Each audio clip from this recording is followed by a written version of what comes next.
Ang sarap naman ng amoy ng kanin, puri ni Erson. Amoy pa lang pero nakakatakam na. Sir, sinaway ko nga po si Kathy, sumbong agad ng isang katulong sa binatang amo. Nasabi naman po namin sa kanya na hindi kayo nag-aalmusal ng kanin. Pero nagpatuloy pa rin po siya, at siya raw po ang kakain kung ayaw nyo. Hayaan nyo siya, mukhang masarap naman ang niluto niya. Sa totoo lang nakakasawa na rin ang almusal natin, lagi na lang pritong hotdog, longganisa, ham, itlog at tosino. Mabuti nga at naiba ngayon, tila naglalaway na sagot ng binata sa katulong. Natakam ito lalo na nang makita ang tortang talong, at tuyong pusit. Ano ba yung naaamoy kong masarap? Tanong agad ni Pamela, nang bumungad ito sa dining. Magandang umaga po tita, magalang na bati ni Kathy sa ina ni Elmo. Halatang bagong gising dahil humihikab pa ito. Mama, pagtatama nito sa sinabi niya. Mama na ang itatawag mo sakin. Kiming ngumiti siya. Magandang umaga po mama, ulit niyang pagbati.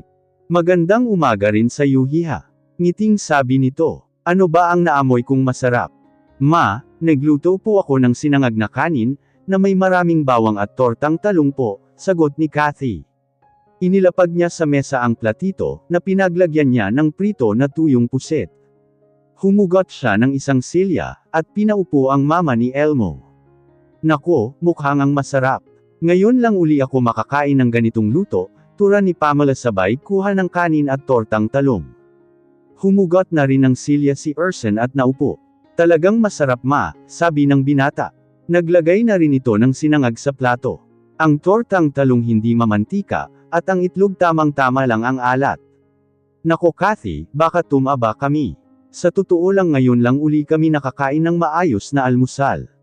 Sabi ni Pamela na nag-umpisa ng kumain. Dati isang slice lang ng tinapay na may palamang ham, itlog o hotdog, at isang tasa ng kape ay sapat na sakin. Pero ngayon ay nako, mukhang makakadalawang plato ako. Tama si mama, sabi ni Erson. Nilantakan naman nito ang pritong pusit na tuyo.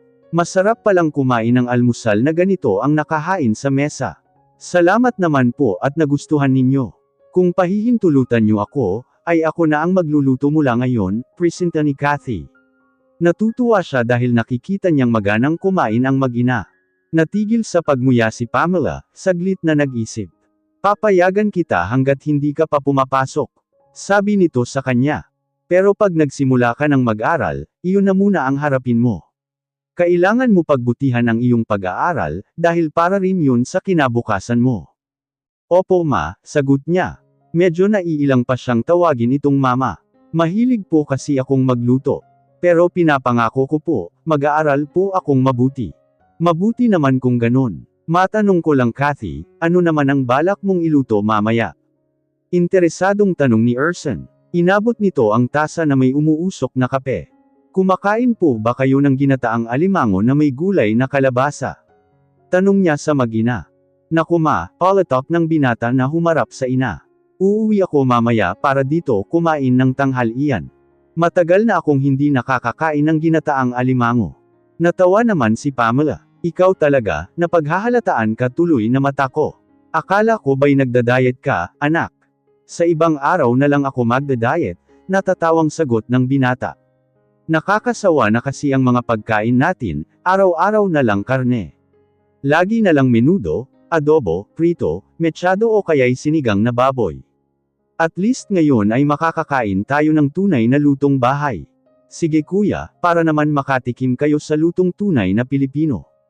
Mamayang hapunan ay magluluto ako ng sinigang na ulo ng isdang lapu-lapu, pangako niya sa mga ito. Napangiti siya. Siguradong hindi mo nagugustuhing tumayo pag natikman mo ang sinigang na isdang lapu-lapu ni Kathy, dagdag papuri ni Elmo sa dalaga. Kagigising lang ng binata, at ang aliwas ng mukha nang ngumiti ito sa kanya. Baka pati pangalan ninyo ni Mama ay makalimutan nyo, kapag natikman nyo naman ang kare-kareng seafoods ni Kathy at adobong pusit. Natuwa si Kathy sa papuri sa kanya ni Elmo. Kumain ka na ba Kathy? Tanong ni Elmo sa dalaga. Nakaupo ito sa tabi ng kanyang ina. Hindi pa, sagot naman ni Kathy. Gusto niya sanang sabihin na sadyang hinintay niya itong magising, upang makasabay niyang kumain ng almusal. Nasanay na rin kasi siyang lagi itong kasabay sa pagkain, lalo na noong nasa Barrio Amaya pa sila. Tumayo si Elmo. Kinuha nito ang plato na nasa harapan ng dalaga, at nilagyan ng pagkain. Kumain ka ng madami para naman magkalaman ka, sabi nito nang maiabot sa kanya ang platong may pagkain. Huwag kang mahihiya. Salamat, kiming sabi niya. Ang swerte mo pala kuya, wika ni Erson. Panay seafoods pala ang ipinapakain sa iyo roon. Nginitian naman ni Elmo ang kapatid. Kaya nga mabilis akong gumaling, sagot ni Elmo sa kapatid, at tumingin sa direksyon ni Kathy. Tapos magaling pang mag-alaga si Kathy. Alam mo Kathy, pinahanga mo ako. Sa edad mong 17 magaling ka ng magluto, singit ni Pamela sa pag-uusap ng dalawang anak. Tiyak akong maswerte ang lalaking magiging asawa mo. Busog na sa pagmamahal mo, busog pa ang sikmura, ma. Agad na reaksyon ni Elmo. Napakabata pa ni Kathy para sa usaping iyan. Nasabi ko lang naman anak, sagot naman nito. At iyon naman talaga ang totoo. Aanhin mo ang ganda kung wala naman alam sa kusina. Tsaka tiyak naman akong hindi agad mag-aasawa si Kathy, tama ba ako hiha? Opo, mabilis na sagot ni Kathy, sabay abot sa baso na may malamig na tubig. Hindi alam ng ina ng binata, na sa Barrio Amaya ay hindi na umaabot ng edad 20 ang mga kababaihan ay nagsisipag-asawa na. Ma, wala ka bang gagawin mamaya? Pag-iiba ni Elmo sa usapan. Wala naman, sagot naman ni Pamela. Bakit? Baka naman pwedeng ipasyal ninyo si Kathy sa mall. Kailangan niya ng mga personal thing. Mga damit na akma sa edad niya. Akma raw sa edad niya. Lihim na reaksyon ni Kathy. Pasimple niyang tinignan ang suot niyang duster na minana pa niya sa kanyang lola. Iyon talaga ang gagawin ko anak, ngumiti ito sa dalaga. Alam naman ninyo pareho na sabik akong magkaroon ng anak na babae. Gusto ko siyang bihisan. Nakahubad ba siya? Sabay sipat muli sa kanyang sarili si Kathy. Pagkatapos namin mabili ang mga personal thing ni Kathy ay mag-grocery na rin kami, para mabili namin ang mga kailangan niya sa pagluluto mamaya sa hapunan. Ihahatid ko kayo sa mall. Huwag na kuya, mabilis na sagot ni Erson. Huwag ka na munang umalis ng bahay, lalo na't hindi pa natin nalalaman kung sino ang taong nais na tumapos sa'yo. Ako na muna ang bahala sa opisina. Pero pupunta muna ako sa ating butik pagkatapos ko silang may hatid sa mall. Ang driver na sa opisina ang baalang sumando sa kanila, at maghatid dito sa bahay. Tama ang kapatid mo, sabi naman ni Pamela. Kapag nandito ka sa loob ng bahay, safe ka. Pero ma, kailangan ko rin magtrabaho. Turan ni Elmo. 3 buwan akong nawala. Hindi ko alam kung ano na ang nangyayari sa negosyo natin. Huwag mo problemahin ang negosyo natin kuya, dahil patuloy pa rin tayong kumikita. Mabenta ang mga dried fruits natin na in-export sa iba't ibang bansa. Kumusta naman ang pabrika natin ng Articraft? Asisa ni Elmo. Katatapos niya lang kumain at sobrang nabusok siya. Bukod sa negosyo nila ng mga dried fruits, na ine-export sa iba't ibang bansa, ay mayroon din silang pabrika ng Articraft. Mga produktong yari sa shelves gaya ng jewelry boxes, lampshade, picture frames at home decors na nag-e-export ng mga produktong yari sa native materials. Ayon nagdagdag ako ng mga tao, sagot ni Erson. Ipaubaya na muna natin sa mga manager ang Articraft production. Pwede ko naman iuwi rito sa bahay ang mga reports para makita mo. Okay, napipilitang sagot ni Elmo. Lumakad na nga sila, at nagsama sila ng 2 katulong. Sama-sama silang nagpunta sa isang kilalang department store. Binili lahat ni Pamela ang mga personal na pangangailangan ni Kathy. Ang babae na rin ang pumili ng damit na babagay sa dalaga, maging sapatos, sandals at bags. Hiyang-hiya naman si Kathy, dahil alam niyang malaki ang nagastos ng mama ni Elmo sa kanya.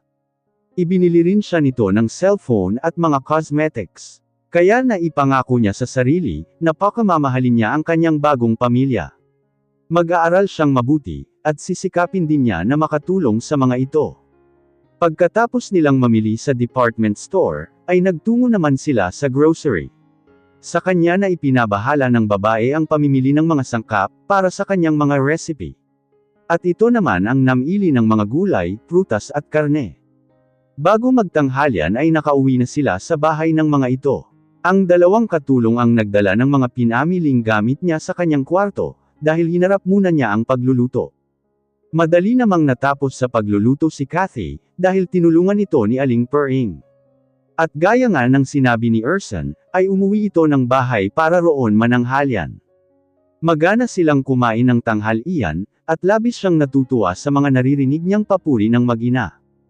Habang kumakain, ay napansin ni Erson na wala pa rin sa hapagkainan ng kuya nito. Si kuya, baka nasa kwarto niya at natutulog, sagot naman ni Pamela. Tinawag nito ang isang katulong, at inutusan na puntahan sa kwarto nito ang panganay na anak. Umalis po si Sir, sabi naman ng isang katulong na kapapasok lang sa dining area. May hawak pa itong regadera. Nasa garden po ako kanina, nang makita ko ang kotse ni Sir palabas ng gate.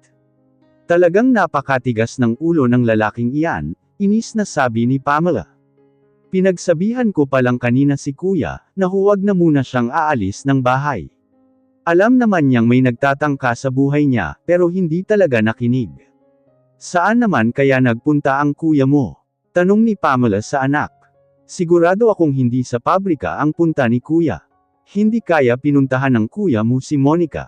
Marahil ay pinuntahan nga ni kuya si Monica. Alam ko kung saan ang condo unit ni Monica. Kailangang puntahan ko siya. Hindi man lamang siya nagsama ng bodyguard, parang naninising sabi ni Erson. Tumayo ito. Kuya, sasama ako, pakiusap ni Kathy. Mabilis na uminom siya ng tubig at tumayo na rin. Hindi pwede, tanggi ng binata. Baka mapalaban kami, delikado para sa'yo.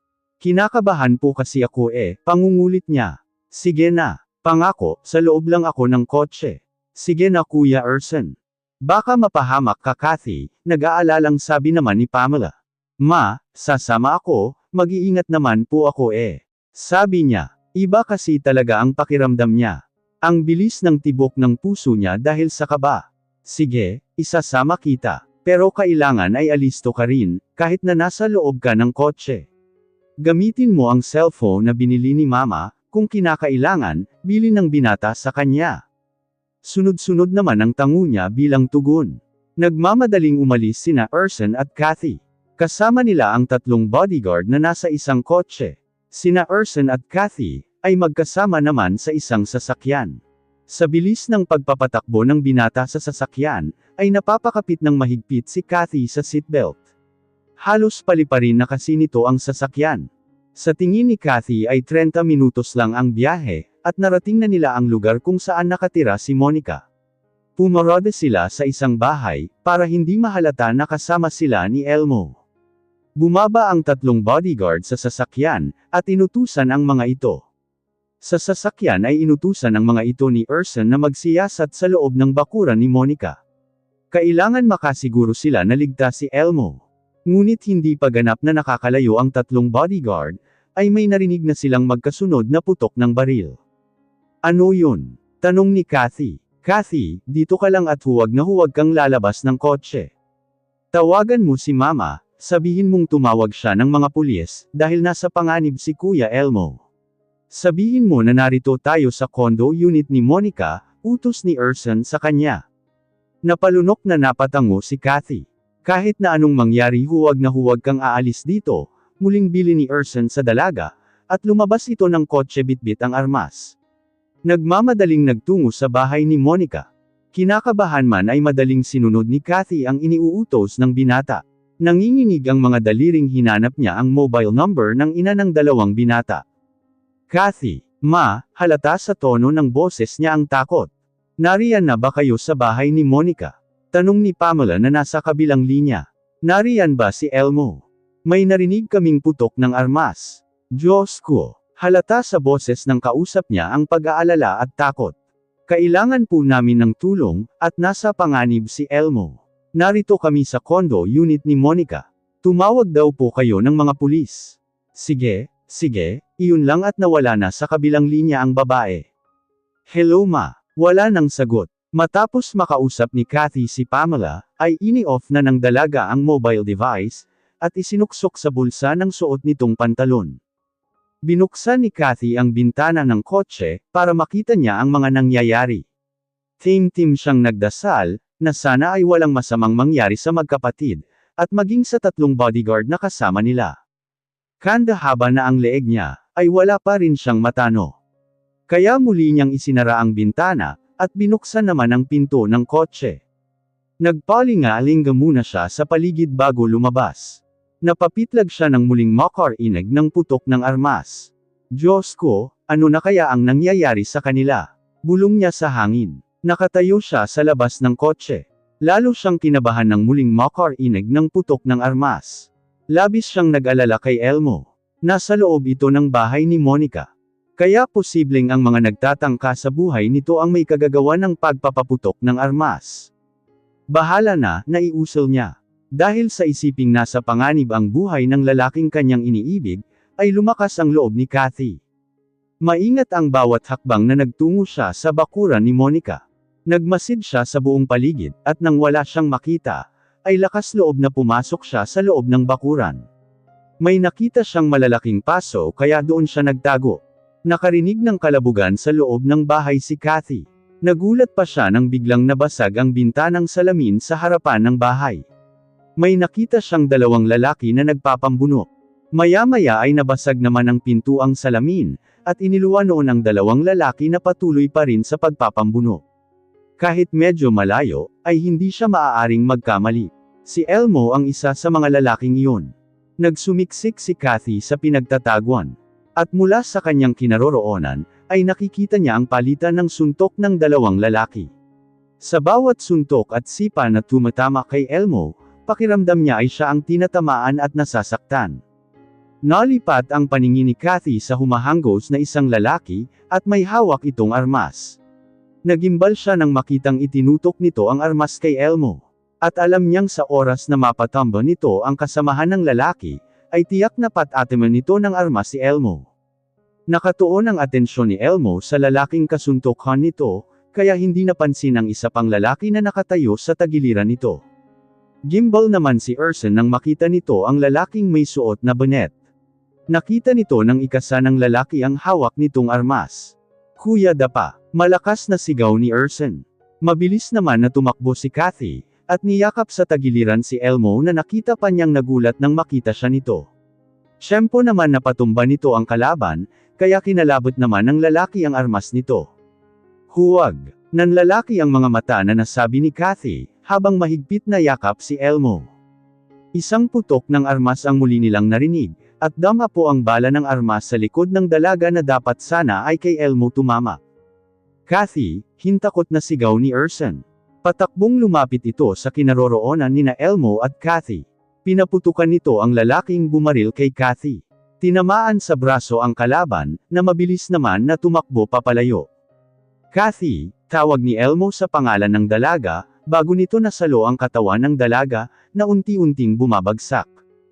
Elmo, pabulong na sambit ni Kathy. Sa eksenang iyon dumating ang mga pulis na kasama ni Pamela. Nakatakas pa rin ang mga suspect dahil may getaway car na naghihintay sa mga salarin, kaya mabilis ang naging pagtakas ng mga ito. Pero may isang kasamahan ng mga ito na natapos ng mga bodyguard na kasama ni Urson. Mahabaging Panginoon, bulalas ni Pamela nang makita nito ang anak na si Elmo, na buhat-buhat ang walang malay na katawan ni Kathy. Anong nangyari kay Kathy? Ma, sinalupo ng katawan ni Kathy ang bala ng armas na sana ay para kay kuya. Si Urson ang sumagot. Paulit-ulit akong nagbilin sa kanya, na huwag lalabas ng kotse, pero hindi siya nakinig. Hindi ko lubos maisip na kaya niyang isugal ang kanyang buhay para sa kaligtasan ni kuya. Dalhin natin sa ospital si Kathy, umiiyak na naghi-hysterical ang tinig na sabi ni Pamela. Kayo na ang baalang mag-imbestiga rito. Dadalhin lang namin sa ospital ang aming kapatid, wika ni Urson sa mga pulis. Sige Mr. Abale, kami na ang bahala rito, sagot naman ng pinakapinuno ng mga ito. Halos paliparin ni Urson ang kanyang kotse, para madaling makarating sa ospital. Kathy, lakasan mo ang loob mo, malapit na tayo sa ospital, wika ni Elmo na nangingilid ng luha ang mga mata, habang kalong ang katawan ng dalaga. Ramdam niya ang pag-agos ng mainit na dugo nito sa likod. Ang tigas kasi ng ulo mo Elmo. Sinabihan ka na ni Mama at Kuya Urson, na huwag kang umalis ng bahay, Pero umalis ka pa rin, hirap na sabi ni Kathy. Mabuti na lang at ligtas ka. Pangako, makikinig na ako basta gumaling ka lang Kathy. Pangako naman ng binata sa dalaga. Sa kagustuhan mong mailigtas ang buhay ko, ang naging kapalit naman ang kapahamakan mo. Basta ipangako mo sakin na lalaban ka, Kathy. Naramdaman ni Elmo ang pagdantay ng isang kamay ng kanyang ina sa balikat niya. Anak, huwag mo na munang kausapin si Kathy. Nanghihina siya, at lalong maraming dugo ang tatagas sa sugat niya, saway ni Pamela sa anak. Labis din itong nag-alala para sa dalaga, at hiling din ito na sana ay makaligtas ito sa tiyak na kapahamakan. Ngiti na lamang ang naging tugon ni Kathy sa mga sinabi ni Elmo. Nanghihina na siya, at nagdidilim na ang buong paligid niya. Pinilit niyang imulat ang mata, ngunit bumibigat na ang talukap ng kanyang mga mata.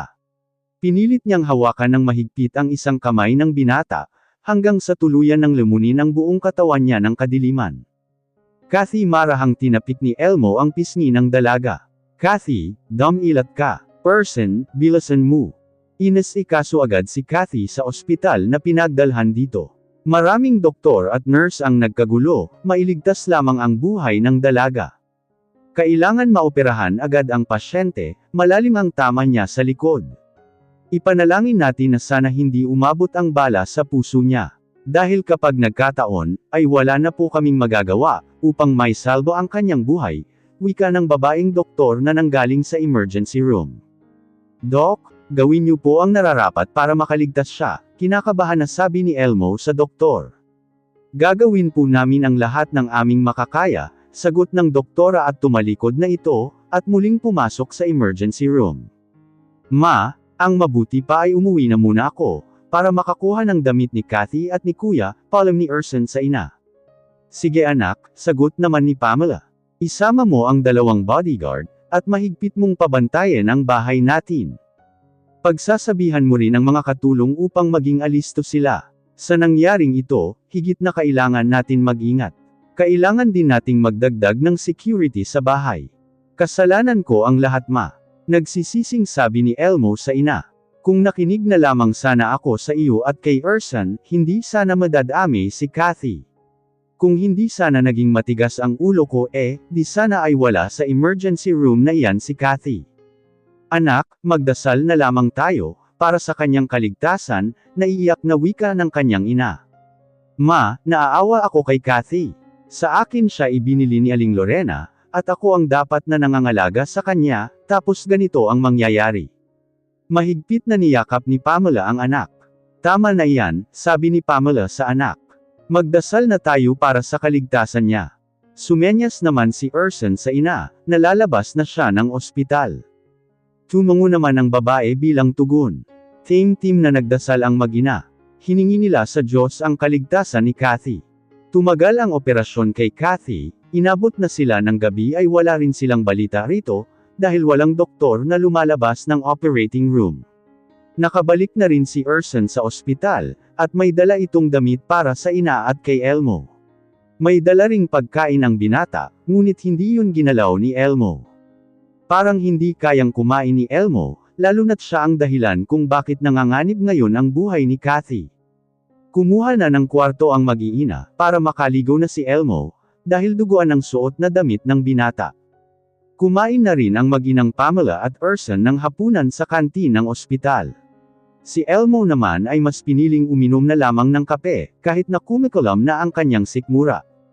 Bandang 10:00 ng gabi, nang matapos ang operasyon ng dalaga, at dinala muna ito sa recovery room.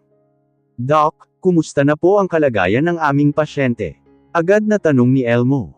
Ngumiti ang doktor, pahiwatig na ligtas na sa kamatayan ang dalaga. Nakahinga ng maluwang ang binata. Pasalamat tayo at hindi tinamaan ang puso niya. Wala ring damage ang kanyang baga. Malakas ang resistensya ng pasyente at talagang lumalaban. Isa pa, madali kaming nakakuha ng dugo na isinalin namin sa kanya. Ibig mo po sabihin ay ligtas na siya sa panganib? Paniniguro ni Elmo. Tumango ang doktor. Ligtas na sa panganib ang pasyente, 1 oras pa po at ihahatid na namin siya sa kwartong kinuha niyo para sa kanya, sagot ng doktor. Maraming salamat po doktor, sabi naman ni Pamela. Labis itong natuwa sa nalaman. Paano, maiwan ko na muna kayo, kakain muna ako. Pag may problema ay pumunta na lang kayo sa nurse station, wika pa ng doktor bago umalis. Salamat naman sa Diyos, at ligtas na si Kathy, tanging nasabi ni Urson. Mga anak, uuwi na muna ako. Bukas ng umaga ay babalik ako, para dalhan kayo ng pagkain. Mahirap na mga katulong lang ang naroon sa bahay, kailangan ko rin sila makausap at mabalan, mahabang wika ni Pamela. Sige ma, si Urson ang sumagot sa ina. Kami na ni kuya ang bahala rito. Isama mo na po ang 2 bodyguard. Mag-iingat kayo rito, bilin pa ni Pamela sa mga anak. Pagkaraan ng 1 oras, ay ipinasok na si Kathy sa kwartong kinaroroonan ng magkapatid. Awang-awa si Elmo sa dalaga, nang makitang namumutla at hapis ang mukha nito. Matulog ka na muna kuya, pukaw ni Urson sa pananahimik ng kapatid. Ako na ang magbabantay kay Kathy. Ikaw ang matulog, dahil alam kong pagod ka, dahil nanggaling ka pa sa trabaho kanina. Ako na lang ang magbabantay sa kanya. Gusto kong ako ang una niyang makita, kapag nagising na siya, sagot naman ni Elmo. Nagkibot balikat si Urson, bago nahiga sa extra bed na naroon. Talagang pinili nila ang isang private suite, na may extrang bed, para may mahigan silang komportable, habang nagbabantay sa dalaga. Mapait nang umiti si Elmo. Kahit papaano ay nakahinga na siya ng maluwang, dahil alam niyang ligtas na si Kathy. Labis siyang humanga sa lakas ng loob ng dalaga. At ganoon ba siya kahalaga kay Kathy, na pati ang sariling buhay nito, ay kayang isakripisyo para lang sa kanya. Ipinangako rin niya sa sarili, na iingatan niya ang dalaga, ngunit nagkulang yata siya. Dahil sa halip na ito ang ingatan niya, ay parang siya ang iningatan nito. Kung nagkataong nawala sa kanila ang dalaga, habang buhay siyang uusigin ng kanyang konsensya. Si Monica, pukaw ni Urson sa kanya. Hindi ko siya nakita sa bahay niya. Hindi kami nagkita ni Monica, sagot ni Elmo. Nang malaman niya na dadalawin ko siya sa bahay niya, nagpaalam siya sa akin na pupunta ng palengke, para bilhin ang mga recipe na gagamitin niya sa lulutuin niyang lasagna. Malamang ay alam na niya ang nangyari sa iyo at kay Kathy. Kumibit balikat siya. Siguro, sagot niya. Tiyak akong labis siyang nag-alala para sa akin. Ewan ko lang, halos pabulong na tura ni Urson. Anong sinabi mo? Tanong niya nang hindi malinaw na marinig ang sinabi ng kapatid. Tumawag na ba ako sa'yo si Monica? Pagsisinungaling nito. Naiwanan ko sa kotse ang cellphone ko, sagot niya. Bukas ay tatawagan ko na lamang siya.